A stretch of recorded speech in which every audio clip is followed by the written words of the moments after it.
নন্দীগিৰি সমাজ কল্যাণ সমিতিৰ উদ্যোগত সমাজকৰ্মী নন্দীগিৰি ভূঞাৰ জন্মদিন উদযাপন ৰোগগ্ৰস্ত শাৰীৰিকভাৱে অক্ষম লোকলৈ হুইল চেয়াৰ বিতৰণ চিচি বৰগাঁৱৰ এজন সফল ব্যৱসায়ী তথা বিশিষ্ট সমাজকৰ্মী নন্দীগিৰি ভূঞা আৰ্তজনৰ কাষত সততে সহায় হৈ থিয় দি অহা দুখীয়া নিচলাক সহায়ৰ হাত আগবঢ়াই বিমল আনন্দ লাভ কৰা সমাজ দৰদী এইজন নন্দীগিৰি ভূঞাই ইতিমধ্যে অজস্ৰজনৰ সংকটৰ সময়ত দেৱদূত ৰূপে থিয় দি আৰ্তজনক বিপদৰ পৰা উদ্ধাৰ কৰিছে।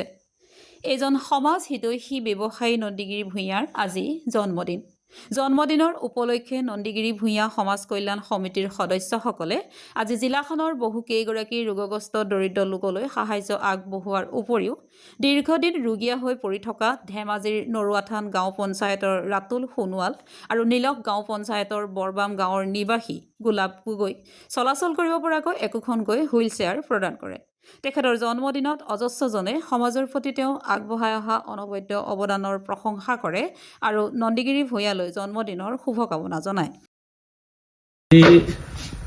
আমাৰ নন্দীগিৰি সমাজ কল্যাণ সমিতিৰ অধ্যক্ষ নন্দীগিৰি ভূঞাদেৱৰ জন্মদিন আৰু সেইহেতু আমি তেখেতৰ জন্মদিনটো আমি অলপ ব্যতিক্ৰম হিচাপে উদযাপন কৰিব বিচাৰিছোঁ।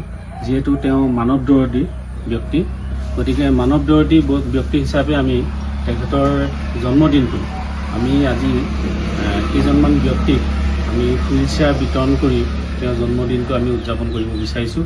সেয়েহে আমি উপস্থিত হৈ নীলক বৰবামত আমি তেখেতৰ গোলাপ গগৈদেৱক আমি হুইল চেয়াৰ প্ৰদান কৰিছোঁ আৰু তেখেতে তেখেতক আমি প্ৰদান কৰিছোঁ। মোক যেতিয়া তোমালোকে আহি বা আপোনালোকে আহি যেতিয়া মোক এইকণকৈ সহায় কৰিছে মই বহুত ধন্যবাদ জনাইছোঁ। তাৰ বাবে মই সুখী আৰু আপোনালোককো মই ধন্যবাদ জনাইছোঁ।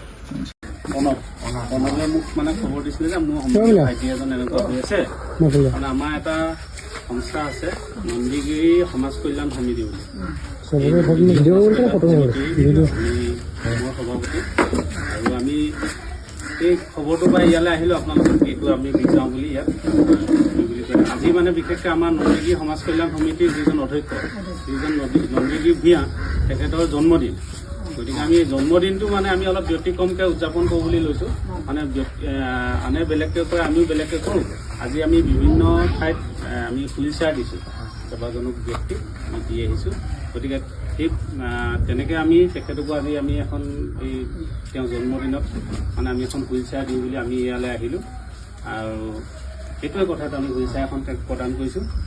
তাৰপিছত তাকে দিছোঁ আপোনালোকক, একো নাই।